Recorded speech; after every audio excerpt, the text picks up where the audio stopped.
Irudi zait, emaztea dela gauza estia. Donario guztietan guziz gauza emia.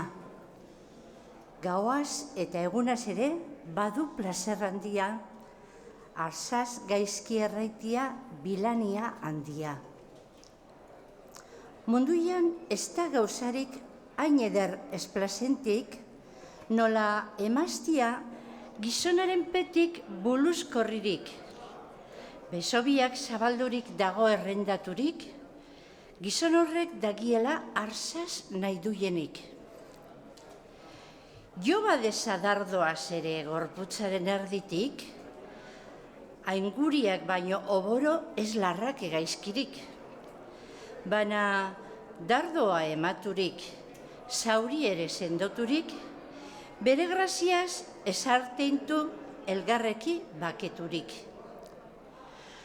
Nor da gizon modorroa arzaz hori estena eta gero alakoa gaitz erraiten duena? Ez da gizon naturazko ala egiten duena. Zeren ez du ezagutzen ala ongi egina?